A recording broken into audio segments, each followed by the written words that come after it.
বঙ্গভূমির প্রতি। দাসেরে মানে সেবককে, মিনতি মানে প্রার্থনা, সাধিতে মানে সম্পাদন করতে, সাধ মানে ইচ্ছা, পরমাদ মানে প্রমাদ বা ভুল বা বিপদ, মধুহীন মানে ফুলের নির্যাসহীন মানে মধুসূদনহীন। ফুলের নির্যাসহীন স্পেলিং হচ্ছে দন্তন্বয় হস্যই অন্তস্থ জয়রেফ আকার দন্তস্ব, নির্যাস হয় দীর্ঘই দন্তন্যহীন বা মধুসূদনহীন।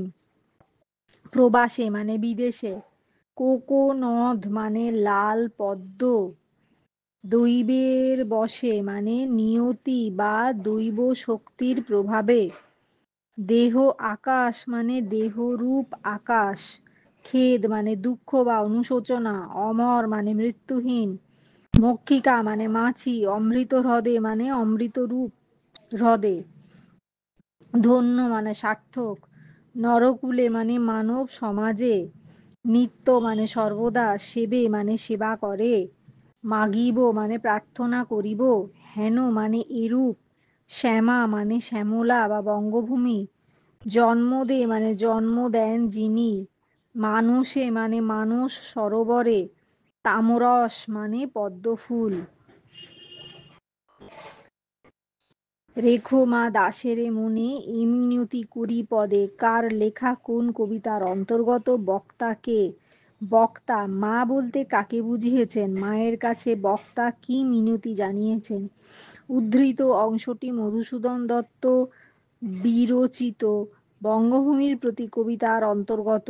আলোচ্য অংশে অমরত্ব অভিলাষে অভিলাষী কবি মধুসূদন দত্ত স্বয়ং।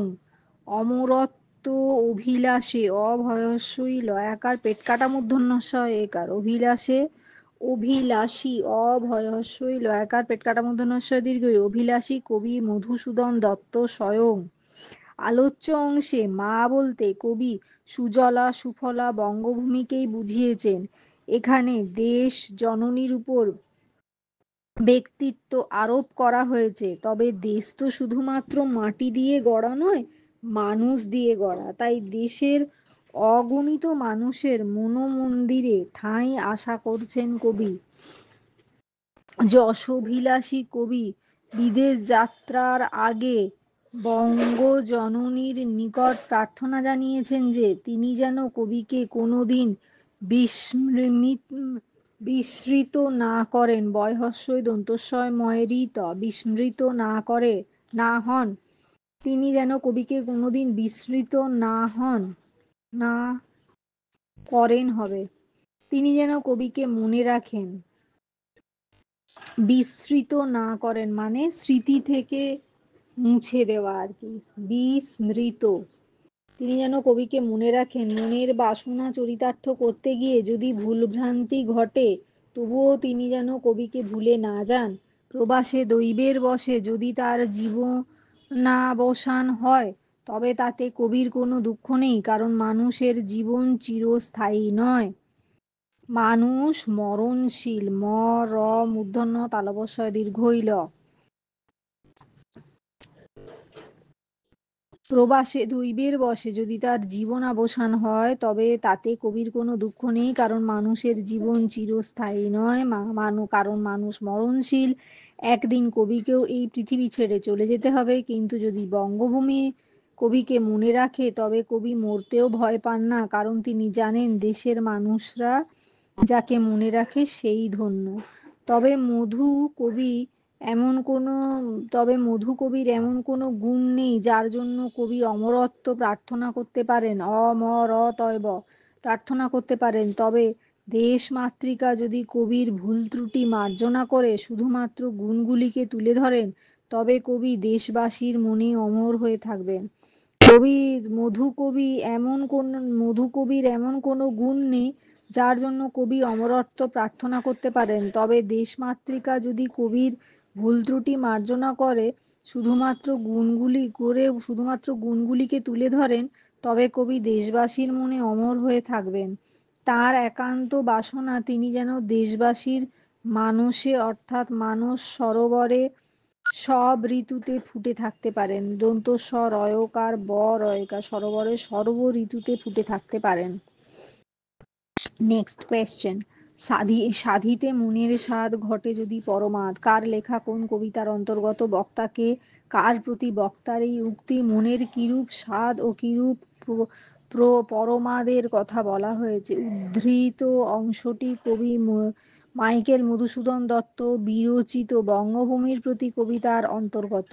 আলোচ্য অংশে অমরত্ব অভিলাষী কবি স্বয়ং তিনি বঙ্গভূমির কাছে অমরত্ব প্রার্থনা করেছেন। তিনি বঙ্গভূমির কাছে অমরত্ব অমরতয়ব প্রার্থনা করেছেন। কবিতার মনের স্বাদ বঙ্গজননীর কাছে জ্ঞাপন করেছেন।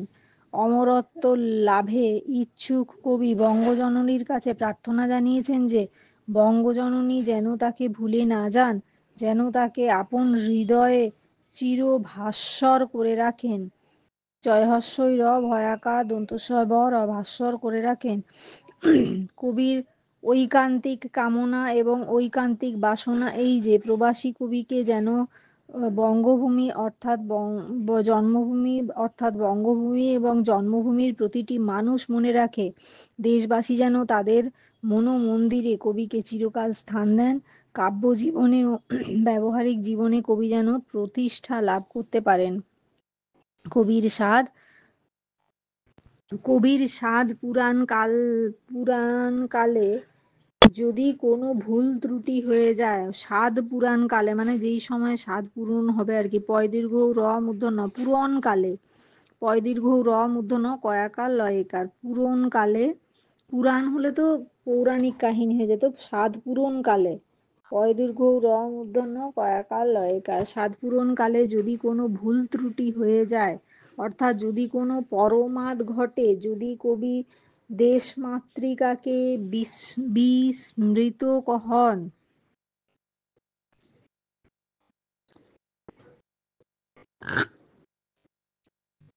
দেশমাতৃকার দ্বারা বিস্মৃত হন, তাহলে হবে কাব্য অনুশীলনে যদি কবি ভ্রান্ত পথ অনুসরণ করেন, তবে বঙ্গজননী যেন তার কোকোনদকে মধুহীন না করেন, অর্থাৎ মধু কবিকে ভুলে না যান। তিনি যেন সর্ব ঋতুতে বঙ্গজননী তথা বঙ্গবাসীর মনে বিরাজ করতে পারেন। কবির স্বাদ পূরণকালে যদি কোনো ভুল ত্রুটি হয়ে যায়, অর্থাৎ যদি কোনো পরমাদ ঘটে, যদি কবি দেশমাতৃকাকে বিস্মৃত করেন বা দেশমাতৃকার দ্বারা বিস্মৃত হন, কাব্য অনুশীলনে যদি কবি, এটা না কন্টিনিউ এই বইটায় ল্যাঙ্গুয়েজটা ভুল লিখে গেছে, এটা কিন্তু দেখতে হবে। কবি এই দেশমাতৃকাকে বিস্মৃত হন আবার কি, কাব্য অনুশীলনে যদি কবি ভ্রান্ত পথ অনুসরণ করেন, তবে বঙ্গজননী তার কোকোনদকে মধুহীন যেন না করেন, অর্থাৎ মধু কবিকে ভুলে না যান। তিনি যেন সর্ব ঋতুতে বঙ্গজননী তথা বঙ্গবাসীর মনে বিরাজ করতে পারেন। নাহি মা ডোরি সমনে কার লেখা কোন কবিতার অন্তর্গত? বক্তাকে বক্তা সমনের কথা বলেছেন কেন? কোন অবস্থায় বক্তা সমনের ভয় করেন? উদ্ধৃত অংশটি মাইকেল মধুসূদন দত্ত বিরচিত বঙ্গভূমির প্রতি কবিতার অন্তর্গত। আলোচ্য অংশে বক্তা উচ্চাভিলাষী কবি মধুসূদন স্বয়ং কবি বঙ্গজননীর কাছে অমরত্ব প্রার্থনা করেছেন। প্রবাসযাত্রী কবির মনে হয়েছে সুদূর প্রবাসে যদি তাঁর জীবনাবসান ঘটে, তাহলে বঙ্গজননী হয়তো তাঁকে ভুলে যাবেন। এমন সম্ভাবনার কথাই মনে করে কবি বঙ্গজননীর কাছে প্রার্থনা জানিয়েছেন তিনি যেন কবির প্রতি বিস্মৃত না হন। অবধারিত নিয়মে মৃত্যু আসবেই, সেই প্রসঙ্গে সমনের কথা মনে হয়েছে। কিন্তু কবি সমনকে ভয় পায় না, কারণ কবি জানেন জন্মিলে মরিতে হবে, অমরকে কোথা কবে, চিরস্থির কবে নীর হায় রে জীবন নদে। জন্মিলে মরিতে হবে একটা লাইনে, অমর কে কোথা কবে আরেকটা লাইনে, চিরস্থির কবে কমা হায় রে জীবন নদে, চিরস্থির চয়হস্যই র দন্তস্বয় থয়হস্যই র, কবে দন্ত নয় দীর্ঘই র হায় রে জীবন নদে, বর্গে জ দীর্ঘই ব দন্ত ন দয়কার, চিরস্থির কবে হায় রে জীবন নদে। কবির এমন কোনো গুণ নেই যার জন্য কবি অমরত্ব দাবি করতে পারেন, কিন্তু জননী জন্মভূমি যদি নিজ গুণে কবির সব দোষ ভুলে শুধু কবির গুণগুলিকে মনে রাখেন, তবে কবি নিজেকে ধন্য বলে মনে করবেন। আর সেই অবস্থায় কবি সমনকেও ভয় পান না, তালবস্য মদন্তন্য, কারণ মৃত্যুতে কবির নশ্বর দেহ পঞ্চভূতে বিলীন হয়ে গেলেও দেশবাসীর হৃদয়ে চিরভাস্বর চির অম্লান হয়ে থাকবেন। কারণ মৃত্যুতে কবির নশ্বর দেহ পঞ্চভূতে চ ভয় দীর্ঘৌ তয়কার, পঞ্চভূতে বিলীন বয়হস্যই লয় দীর্ঘই ন বিলীন হয়ে গেলেও দেশবাসীর হৃদয়ে চিরভাস্বর চয়হস্যই র ভয়াকার দন্তশয় ব র ভাস্বর চির অম্লান হয়ে থাকবেন। নেক্সট কোয়েশ্চেন, কিন্তু কোন গুণ আছে যাচিব যে তব কাছে, হেন অমরতা আমি কহ গো শ্যামা জন্ম দে। এটা হচ্ছে কার লেখা, কোন কবিতার অন্তর্গত? বক্তাকে একদিকে কবি বলছেন তিনি গুণহীন, অপরদিকে তিনি আবার অমরত্ব প্রার্থনা করছেন। এর কারণ বিশ্লেষণ করো। কবির জন্মভূমির কাছে কি প্রার্থনা জানিয়েছেন? আলোচ্য অংশটি কবি মাইকেল মধুসূদন দত্ত রচিত বঙ্গভূমির প্রতি কবিতা থেকে চয়ন করা হয়েছে। আলোচ্য অংশে বক্তা উচ্চাভিলাষী কবি মধুসূদন দত্ত, তিনি বিদেশে যাত্রার প্রাক্কালে বঙ্গজননীর কাছেই প্রার্থনা জানিয়েছেন। ব্যক্তিগত জীবনে কবি উচ্চাভিলাষী, হস্যৌ চয় চয় আকার ভয়স্যই লয়াকার পেটকাটা মূর্ধন্যস্বয় দীর্ঘই, তাই অভিলাষ পূরণে বিদেশ যাত্রার প্রাক্কালে বঙ্গভূমির কাছে এই প্রার্থনা জানিয়েছেন। কবি আত্মসমালোচনা করে বলেছেন যে তিনি গুণহীন, কর্মেই মানুষের প্রকৃত পরিচয়, কর্মই মানুষকে চিরস্মরণীয় করে রাখে, নশ্বর পৃথিবীতে মানুষকে অবিনশ্বর কীর্তির অধিকারী করে, কিন্তু তার এমন কোনো গুণ নেই যার জন্য তিনি বঙ্গভূমির কাছে অমরত্ব প্রার্থনা করতে পারেন। আবার কবি এও জানেন যে দেবতার দয়ায় যেমন সাধারণ মাছিও অমৃত হ্রদে পড়লে অমরত্ব লাভ করতে পারে, তেমনি জন্মভূমির দয়া পেলে সাধারণ মানুষও অমরত্ব লাভ করতে পারে। তাই জন্মভূমির যদি দয়া হয়, যদি বঙ্গজননী তাকে তার দোষগুলি ক্ষমা করে গুণগুলি ধরেন, তবে কবি তাঁর কৃপা থেকে বঞ্চিত হবেন না। বঙ্গজননীর দয়ায় তিনি বঙ্গজননীর অসংখ্য মানুষের মনে চিরস্মরণীয় হয়ে থাকবেন। তার দেহ পঞ্চভূতে লীন হয়ে গেলেও বঙ্গবাসীর মনোমন্দিরে তিনি চিরভাস্বর চির অম্লান হয়ে থাকবেন। নেক্সট কোয়েশ্চেন, কবি একবার বলেছেন অমরকে কোথা কবে, আবার অন্য জায়গায় বলেছেন অমর করিয়া বর দেহ দাসে সুবরদে। কোন কবিতায় কবি একথা বলেছেন, কখন বলেছেন, কবির কি উচ্চাভিলাষ ছিল? কবির এরূপ বিপরীতধর্মী মনোভাবের কারণ বিশ্লেষণ করো। উদ্ধৃত অংশে বক্তা বঙ্গভূমির প্রতি কবিতায় কবি মাইকেল মধুসূদন দত্ত স্বয়ং কবি প্রবাস যাত্রার আগে বঙ্গভূমির কাছে তাঁর এরূপ মনোবাসনা প্রকাশ করেছেন।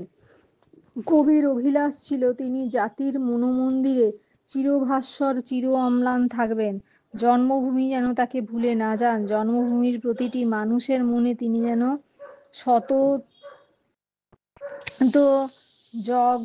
জগরুক থাকবেন, সতত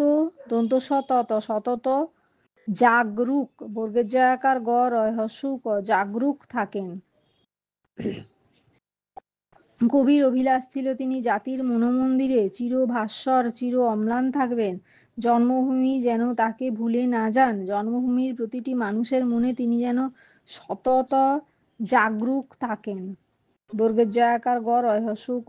কবি জানেন মৃত্যু অবশ্যম্ভাবী, কারণ জন্মিলে মরিতে হবে, অমর কে কোথা কবে। কবি এও জানেন যে এমন কিছু মানুষ আছে যারা তাদের কর্মের জন্য মানুষের মনে মণিকোঠায় মূর্ধন্যহস্যই কয়কার ঠয়াকার অন্তঃস্থ মণিকোঠায় চিরভাস্বর হয়ে আছেন, কারণ তাঁদের মহান কীর্তি তাদেরকে অমর করে রেখেছে। আলোচ্য অংশে কবি অমর শব্দটিকে দুবার ব্যবহার করেছেন দুটি অর্থে। অমর কে, কোথা, কবে বলতে জগতের সব মানুষের মৃত্যুর কথা বলেছেন। আবার অমর করিয়া বর দেহ অমর করিয়া বর দেহ দাসে সুবরদে। ব্যক্তিগত জীবনে কবি আচ্ছা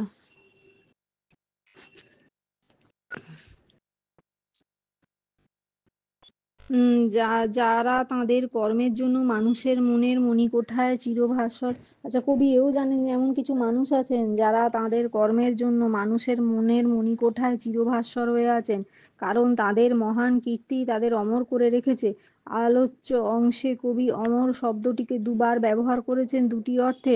অমরকে কোথা, কবে বলতে জগতের সব মানুষের মৃত্যুর কথা বলেছেন।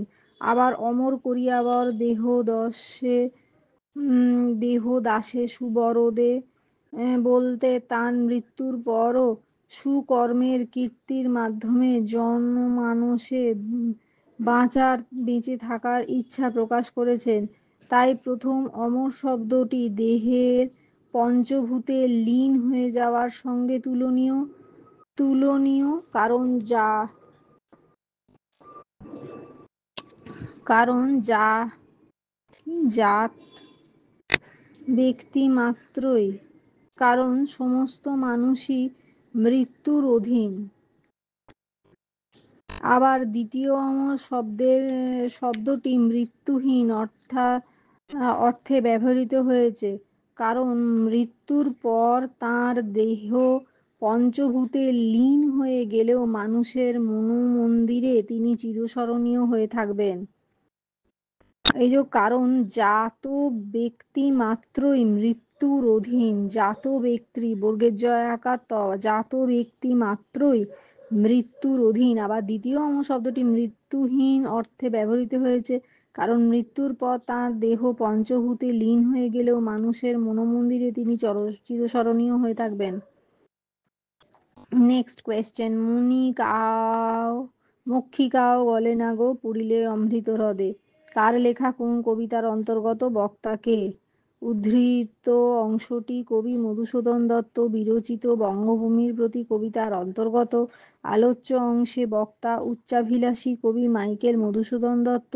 পার্থিব জীবনে জাত ব্যক্তির মৃত্যু অবশ্যম্ভাবী, কিন্তু মানুষ তার কর্মকীর্তির দ্বারা মানুষের হৃদয় মন্দিরে স্থান করে নিতে পারে।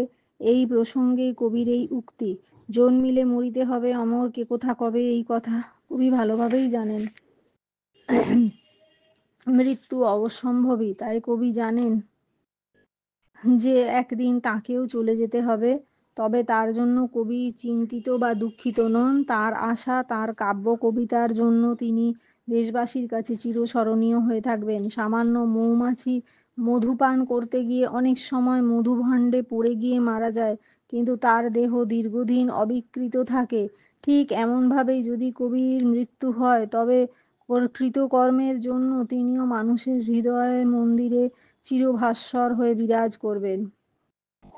কিন্তু কোন গুণ আছে যাচিব যে তব কাছে হেন অমরতা আমি? কহ গো শ্যামা জন্মদে। কার লেখা কোন কবিতার অন্তর্গত? শ্যামা জন্মদে কথাটির অর্থ কি?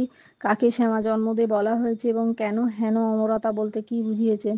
আলোচ্য অংশটি কবি মাইকেল মধুসূদন দত্ত রচিত বঙ্গভূমির প্রতি কবিতার অন্তর্গত।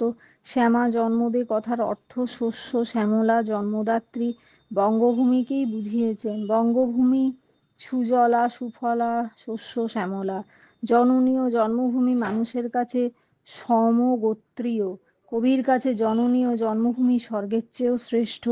স্বর্গাদপি গরীয়সী, দন্তস্বয় ব গয়রে ফাঁকা দ পয়হস্যই, স্বর্গাদপি গ রয় দীর্ঘই অন্তস্থ দন্তস্বয় দীর্ঘই, স্বর্গাদপি গরীয়সী। এ কারণেই শ্যামা জন্মদে বলা হয়েছে। হেন অমরতা কবি বুঝেছেন পার্থিব। হেন অমরতা বলতে কবি বলেছেন পার্থিব অমরতা, যে অমরতা মানুষকে নশ্বর পৃথিবীতে অবিনশ্বর করে রাখে। কবি জানেন জন্মিলে মরিতে হবে অমর কে, কোথা, কবে, কিন্তু তা সত্ত্বেও কবির একান্ত প্রার্থনা তার কবিকীর্তির জন্য তিনি যেন শ্যামা জন্মদে বঙ্গভূমির কাছে অমর হয়ে থাকেন। বঙ্গভূমি যেন কবিকে বঙ্গবাসীর স্মৃতিপটে চিরভাস্বর করে রাখেন। নেক্সট কোয়েশ্চেন, প্রবাসে দৈবের বসে জীব তারা যদি খসে এ দেহ আকাশ হতে নাহি খেদ তাহে। আলোচ্য অংশটি মাইকেল মধুসূদন দত্তের বঙ্গভূমি প্রতি কবিতার অন্তর্গত। আলোচ্য অংশে বক্তা মধুকবি স্বয়ং বিদেশ যাত্রার প্রাক্কালে কবি বঙ্গভূমির কাছেই প্রার্থনা করেছেন বঙ্গজননী যেন কবিকে ভুলে না যান। বঙ্গজননী যদি কবিকে মনে রাখেন তবে কবি মরণেও ভয় পান না। আসলে মধুসূদন দত্ত বঙ্গজননীর কাছে যশপ্রার্থী। কবি জানেন মৃত্যু জীবনে স্বাভাবিক পরিণতি। জাত ব্যক্তির মৃত্যু স্বাভাবিক, কারণ স্বাভাবিক, তাই কবি মৃত্যুকে ভয় পান না। জাত ব্যক্তির মৃত্যু স্বাভাবিক এবং অবশ্যম্ভাবী, তাই কবি মৃত্যুকে ভয় পান না। জননী বঙ্গভূমি যদি কবিকে মনে রাখেন তবে কবি মরণকেও ভয় পান না। তাহলে প্রবাসে মরণেও কবি অবিস্মরণীয় হয়ে থাকবেন জাতীয় হৃদয়ে, কারণ তার দেহ পঞ্চভূতে লীন হলেও জাতির মানসলোকে তিনি চিরঅম্লান চিরভাস্বর থাকবেন। তাঁর কীর্তি তাঁকে অমর করে রাখবে। অবশ্য যদি বঙ্গভূমি তার প্রতি করুণা করেন তবেই সেটা সম্ভব। নেক্সট কোয়েশ্চেন, কিন্তু যদি রাখো মনে নাহি মা ডোরি সমনে। মক্ষিকাও গলে না গো পড়িলে অমৃত হ্রদে। কার লেখা, কোন কবিতার অন্তর্গত? বক্তাকে কাকে উদ্দেশ্য করে বলেছেন? বক্তার বক্তব্য কি? আলোচ্য অংশটি কবি মধুসূদন দত্তের বঙ্গভূমির প্রতি কবিতার অন্তর্গত। আলোচ্য অংশে বক্তা স্বয়ং কবি মধুসূদন দত্ত। তিনি একথা তার জন্মভূমি রূপ মাকে সম্বোধন করে বলেছেন, কারণ জননী আর জন্মভূমি স্বর্গের চেয়েও শ্রেষ্ঠ।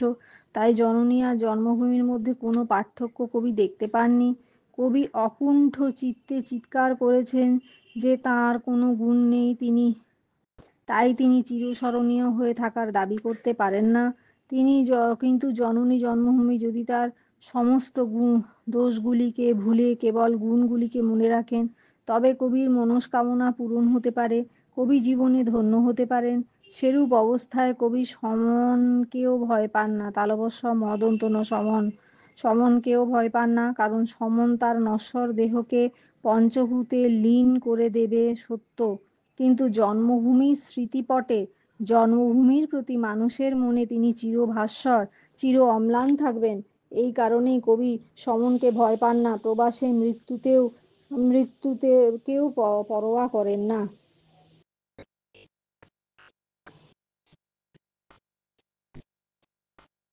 নেক্সট কোয়েশ্চেন, চিরস্থির কবে নীর হায়রে জীবন নদে। কার লেখা, কোন কবিতার অন্তর্গত? বক্তা কে, প্রসঙ্গ কি? বক্তার বক্তব্য কি? আলোচ্য অংশটিতে কবি মধুসূদন দত্তের বঙ্গভূমির প্রতি কবিতার আলোচ্য অংশটি কবি মধুসূদন দত্তের লেখা বঙ্গভূমির প্রতি কবিতার অন্তর্গত। আলোচ্য অংশে বক্তা যশপ্রার্থী কবি মধুসূদন দত্ত। আলোচ্য অংশে বক্তা যশপ্রার্থী কবি মধুসূদন দত্ত। কবি বিদেশে যাত্রার আগে বঙ্গভূমির কাছে প্রার্থনা করেছেন যেন বিদেশে দৈবের বশে তাঁর জীব তারা যদি খসে পড়ে, অর্থাৎ যদি তার মৃত্যু হয়, তাহলে তিনি মোটেও দুঃখিত হবেন না, কারণ জীব মরণশীল, তাই মৃত্যু অনিবার্য। মৃত্যুর হাত থেকে কারোর রক্ষা নেই। এই প্রসঙ্গেই কবির এই উক্তি। পৃথিবীতে কেউই অক্ষয় পরমায়ু নিয়ে জন্ম নেয় না, সকলকেই একদিন মরতে হয়। নদীর জল যেমন চঞ্চল, তার প্রবাহ যেমন কখনো থেমে থাকে না, মানুষের জীবন প্রবাহও নদীর জলের মতোই চিরচঞ্চল।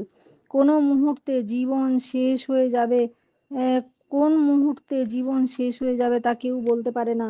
নদী যেমন চির প্রবাহমান, মানুষের জীবন প্রবাহও তেমনি। নদী যেমন সাগরে পড়েই সম্পূর্ণতা লাভ করে, মানুষের জীবনও তেমনি মৃত্যুর মধ্যেই সম্পূর্ণতা লাভ করে। অমর করিয়া বর দেহদাসে সুবরদে। কার লেখা, কোন কবিতার অন্তর্গত? সুবরদে বলতে কাকে বোঝানো হয়েছে? তিনি কি কারণে কবিকে বরদান করবেন? কবি যে অমরত্ব প্রার্থনা করছেন তার প্রকৃত অর্থ কি? আলোচ্য অংশটি কবি মধুসূদন দত্তের বঙ্গভূমির প্রতি কবিতার অন্তর্গত। সুবরদে বলতে কবি বঙ্গভূমিকেই বুঝিয়েছেন। বঙ্গভূমি যেন কবির সমস্ত দোষ অপরাধ ক্ষমা করে তাঁকে অমরত্বের বরদান করেন, যাতে করে তিনি মৃত্যুর পরেও নরলোক মানুষের মনে চিরভাস্বর হয়ে থাকতে পারেন। জীবমাত্রই মরণশীল, জাত ব্যক্তির মৃত্যু অবশ্যম্ভাবী। মৃত্যুর পর মানুষের দেহ পঞ্চভূতে লীন হয়ে যায়, কিন্তু কবির আশা তিনি জন্মভূমির স্নেহ থেকে বঞ্চিত না হয়ে চির অমরত্ব লাভ করবেন। অর্থাৎ কবি তার কাব্যকীর্তির জন্য বঙ্গভূমির মানুষের মনে স্থায়ী আসন লাভ করবেন, কারণ মৃত্যুতে মানুষের নশ্বর দেহ পঞ্চভূতে লীন হয়ে যায়, কিন্তু বঙ্গভূমি যদি তার প্রতি একটু সহানুভূতিশীল হন, পঞ্চভূতে লীন প ইয় চ ভয় দীর্ঘৌ তয়কার, পঞ্চভূতে লীন লয়ে দীর্ঘই দন্ত না লীন, পঞ্চভূতে লীন হয়ে যায়, কিন্তু বঙ্গভূমি যদি তার প্রতি একটু সহানুভূতিশীল হন, মৃত্যুতে মানুষের নশ্বর দেহ পঞ্চভূতে লীন হয়ে যায়, কিন্তু বঙ্গভূমি তার প্রতি যদি একটু সহানুভূতিশীল হন, দন্ত সহায়কা দন্ত সহানু ভয় দীর্ঘৌ তয় হস্যই ভূতি তালবস্বয় দীর্ঘই লশীল, সহানুভূতিশীল হন, তবে তিনি বঙ্গভূমির মানুষের মনে চির অম্লান থাকতে পারেন। এখানে এরূপ অমরত্বের কথা বলা হয়েছে। ফুটি যেন স্মৃতি জলে মানসে মা যথাফলে, মধুময় তাম্রস কি বসন্তে কি শরদে। কার লেখা কোন কবিতার অন্তর্গত? বক্তাকে মা কাকে বলা হয়েছে? মানুষে বলতে কি বোঝানো হয়েছে? তা কি জন্য বিখ্যাত? মধুময় তামরসের অর্থ কি? উদ্ধৃত অংশটি কবি মাইকেল মধুসূদন দত্তের রচিত বঙ্গভূমির প্রতি কবিতার অন্তর্গত। আলোচ্য অংশে বক্তা উচ্চাভিলাষী কবি স্বয়ং। মা বলতে কবির জন্মভূমি শ্যামলা বঙ্গভূমিকেই বোঝানো হয়েছে। মানুষে বলতে তিব্বতে মানস সরোবরের কথা বলা হয়েছে। স্ফটিক স্বচ্ছ জলে বছরের সব সময় অসংখ্য পদ্মফুল প্রস্ফুট হয়ে থাকে। আবার অন্য অর্থে মানুষের মনোলোককে বোঝানো হয়েছে। কবির একান্ত প্রার্থনা কবিও যেন বঙ্গভূমির প্রতি মানুষের মনে অর্থাৎ মানসে সর্বঋতুতে বিরাজ করতে পারেন। মধুময় তামরস শব্দের অর্থ মধুপূর্ণ নীলপদ্ম। এই নীলপদ্ম মানস সরোবরে সারা বছর ফুটে থাকে। কবি একান্ত বাসনা কবিও যেন বঙ্গভূমির মানস লোকে চিরদিনই বিরাজ করতে পারেন। নেক্সট কোয়েশ্চেন, অমর করিয়া বর দেহ দাসে সুবরদে। আলোচ্য অংশটি কবি মাইকেল মধুসূদন দত্ত বিরচিত বঙ্গভূমির প্রতি কবিতার অন্তর্গত। আলোচ্য অংশে বক্তা কবি স্বয়ং। তিনি একথা বঙ্গভূমির উদ্দেশ্যে বলেছেন। সুবরদে বলতে বরদান করেন এমন দেবীকে বোঝানো হয়েছে, তবে বিশেষ অর্থে কবি জন্মভূমির বঙ্গভূমিকেই বোঝানো হয়েছে। দাসে বলতে কবি দাসকে অর্থাৎ নিজেকে বুঝিয়েছেন। আসলে বক্তা বলতে চেয়েছেন যে বঙ্গজননী যদি হয়ে দয়া পরবশ হয়ে দ অন্তঃস্থকার দয়া পর ব তালবস্য দয়া পরবশ হয়ে কবিকে বরদান করেন, তবে কবিও দেশবাসীর মনে চিরস্মরণীয় হয়ে বিরাজ করতে পারবেন। কবি আপন কবি কীর্তির পুরস্কার স্বরূপ অমরত্ব লাভ করতে চান। পয়হস্যৌ র দন্তস্বয় কয়াকার র পুরস্কার দন্তস্বয় ব রয় দীর্ঘৌ প পুরস্কার স্বরূপ অমরত্ব লাভ করতে চান, কিন্তু তা সম্ভব হবে যদি বঙ্গজননী তাঁর প্রতি কৃপা করে তাকে বরদান করেন। তাঁর বরদানেই কবি বঙ্গবাসীর হৃদয়ে মন্দিরে চিরভাস্বর হয়ে থাকতে পারবেন। কিন্তু যদি রাখো মনে নাহি মা ডোরি সমনে, মক্ষিকাও গলে না গো পড়িলে অমৃত রধে। কার লেখা কোন কবিতার অন্তর্গত? বক্তাকে। কাকে উদ্দেশ্য করে বক্তার এই উক্তি? আলোচ্য অংশে বক্তার বক্তব্য কি? আলোচ্য অংশটি কবি মাইকেল মধুসূদন দত্ত রচিত বঙ্গভূমির প্রতি কবিতার অন্তর্গত। আলোচ্য অংশে বক্তা উচ্চাভিলাষী কবি মধুসূদন দত্ত স্বয়ং। বক্তা একথা জননী স্বরূপা বর্গের জ দন্ত ন দন্ত ন দীর্ঘ দন্য জননী দন্তস্বয় বর অয় দীর্ঘ পয়াকার স্বরূপা বঙ্গভূমিকে উদ্দেশ্য করে বলেছেন, বঙ্গজননী যদি কবিকে মনে রাখেন, অর্থাৎ বঙ্গবাসী যদি কবির কথা স্মরণে রাখে, তবে কবি সমনকেও ভয় করেন না, কারণ মৃত্যুতে তার দেহ পঞ্চভূতে লীন হবে ঠিকই, কিন্তু মানুষের হৃদয় মন্দিরে তিনি চিরস্মরণীয় হয়ে থাকবেন। সামান্য মাছি যেমন অমৃতের হ্রদে পড়লে ডোবে না, বরং অমৃতের স্পর্শে অমরত্ব লাভ করে, ঠিক তেমনভাবেই বঙ্গজননীর সামান্য কৃপা লাভ করলেও কবিও পার্থিব জীবনে অমরত্ব লাভ করতে পারবেন। সামান্য মাছি যেমন অমৃত হ্রদে পড়লে ডোবে না, বরং অমরত্বের স্পর্শে অমরত্ব লাভ করে, ঠিক তেমনভাবেই বঙ্গজননীর সামান্য কৃপা লাভ করলে কবি পার্থিব জীবনে অমরত্ব লাভ করতে পারবেন। বঙ্গজননীর সামান্য কৃপা কবিকে চিরস্মরণীয় করে রাখবে বাঙালির হৃদয় আকাশে। হয়রি দ অন্তস্থয় আকার কয়াকার তালবস্যয়কার হৃদয় আকাশে। নেক্সট কোয়েশ্চেন, চিরস্থির কবে নীর হায়রে জীবন নদে, কার লেখা কোন কবিতার অন্তর্গত? বক্তাকে নীর শব্দটির দুটি প্রতিশব্দ লেখো, আলোচ্য অংশের অর্থ পরিস্ফুট করো, আলোচ্য অংশের রূপক বিশ্লেষণ করো। আলোচ্য অংশটি কবি মাইকেল মধুসূদন দত্তের বঙ্গভূমির প্রতি কবিতার অন্তর্গত। আলোচ্য অংশে বক্তা কবি মাইকেল মধুসূদন দত্ত স্বয়ং। নীর শব্দের অর্থ হলো জল, দুটি প্রতিশব্দ হলো সলিল ও বাড়ি। এবার নদীর জল চির প্রবাহমান, নদীর জল কোনোদিন থেমে থাকে না, যে নদীতে জল না থাকে, প্রবাহ না থাকে, সে নদী গতিহীন, প্রাণহীন। কবি আমাদের জীবনকে নদীর প্রবাহের সঙ্গে তুলনা করেছেন।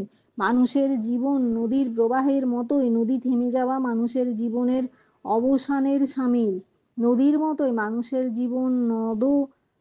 জীবন নদও চিরস্থির থাকে না। রূপক, এটার আলোচ্য অংশের রূপক বিশ্লেষণ করে, কথাটার মানে জানি না।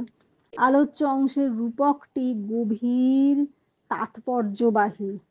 মানুষের জীবন নদীর সঙ্গে তুলনীয়, এখানে মানব জীবনের একটি সুন্দর চিত্র ধরা পড়েছে। আলোচ্য অংশের রূপকটি গভীর তাৎপর্যবাহী। মানুষের জীবন নদীর সঙ্গে তুলনীয়, এখানে মানব জীবনের একটি সুন্দর চিত্র ধরা পড়েছে। নেক্সট কোয়েশ্চেন, এটা আইসিএসসি 2017-এর, প্রবাসে দৈবের বসে জীব তারা যদি খসে। এটি কবি কার উদ্দেশ্যে লিখেছেন? কবিকে কোন বিশেষ ব্যক্তিত্ব সাহায্য করেছিলেন? কে কাকে দয়া করার কথা বলেছেন? কবি এখন প্রার্থনার কারণ কি? কবির কয়েকটি গুণের পরিচয় দাও। বিদেশ যাত্রার প্রাক্কালে কবি বঙ্গভূমির কাছে এই প্রার্থনা করেছেন বঙ্গজননী যেন তার কবিকে ভুলে না যান। বঙ্গজননী যদি কবিকে মনে রাখেন, তবে কবি মরণেও ভয় পান না। কবি বিদেশ যাত্রার আগে প্রিয় জন্মভূমির কাছে প্রার্থনা করেছেন যে তিনি যেন কবিকে দয়া করেন, জন্মভূমি যেন তাকে বিস্মৃত না হন। আসলে মধুসূদন দত্ত বঙ্গজননীর কাছে যশ প্রার্থী। কবি জানেন মৃত্যু জীবনের স্বাভাবিক পরিণতি। জাত ব্যক্তির মৃত্যু স্বাভাবিক, জাত ব্যক্তির মৃত্যু স্বাভাবিক এবং অবশ্যম্ভাবী। তাই কবি মৃত্যুকে ভয় পান না। জননী বঙ্গভূমি যদি কবিকে মনে রাখেন, তবে কবি মরণকেও ভয় পান না। তাহলে প্রবাসে মরণেও কবি অবিস্মরণীয় হয়ে থাকবেন জাতির হৃদয়ে, কারণ তার দেহ পঞ্চভূতে লীন হলেও জাতির মানসলোকে তিনি চির অম্লান, চিরভাস্বর থাকবেন। তাঁর কীর্তি তাকে অমর করে রাখবে। অবশ্য যদি বঙ্গভূমি তার প্রতি করুণা করেন, তবেই সেটা সম্ভব। কবি একাধারে কবি, নাট্যকার, প্রতিভাধর। তিনি প্রথম অমৃতাক্ষর ছন্দের প্রচলন করেন। বাংলার চতুর্দশপদী কবিতা লেখায় তিনি পথিকৃৎ। এই যে লাস্টে লিখেছে কবির কয়েকটি গুণের পরিচয় দাও, তাতে এটা আনসার। কবি একাধারে কবি, নাট্যকার, প্রতিভাধর। তিনি প্রথম অমৃতাক্ষর ছন্দের প্রচলন করেন। বাংলায় চতুর্দশপদী কবিতা লেখায় তিনি পথিকৃৎ, মানে প্রথম তিনি লেখেন।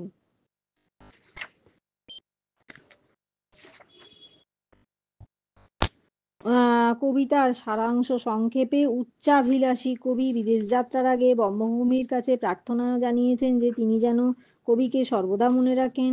মাতৃভূমির কাছে তিনি স্মরণীয় হয়ে থাকতে চান। উচ্চাশা পূরণ করতে গিয়ে যদি কোনো রকম ভুল করে বসেন, তবুও জন্মভূমি যেন তাকে স্মরণে রাখে। প্রবাসে দৈবের বশে যদি তার মৃত্যুও হয়, তবুও জন্মভূমি তাকে মনে রাখে।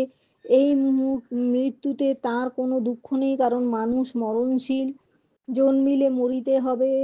একটা লাইনে অমর কে কোথা কবে, আর একটা লাইন চিরস্থির কবে নীর, আর একটা লাইন হায় রে জীবন ন দে, আর একটা লাইন। কবি জানেন যে সেই ব্যক্তি জীবন সার্থক যিনি মৃত্যুর পরেও মানুষের হৃদয়ে বেঁচে থাকেন। দেশবাসীর মনোমন্দিরে অবিস্মরণীয় হয়ে থাকাটাই তার গৌরব।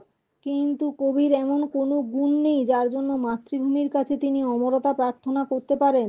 তবে মাতৃভূমি যদি তাকে দোষ ত্রুটি বাদ দিয়ে শুধুমাত্র গুণগুলিকে ধরেন, তবে তিনি দেশ তথা দেশবাসীর হৃদয়ে অমর হয়ে থাকবেন। দেশবাসীর হৃদয় মন্দিরে তিনি চিরস্মরণীয়, চিরভাস্বর হয়ে থাকবেন। ফুটি যেন স্মৃতি জলে, মানসে মা যথাফলে, মধুময় তাম্রস কি বসন্তে কি শরতে।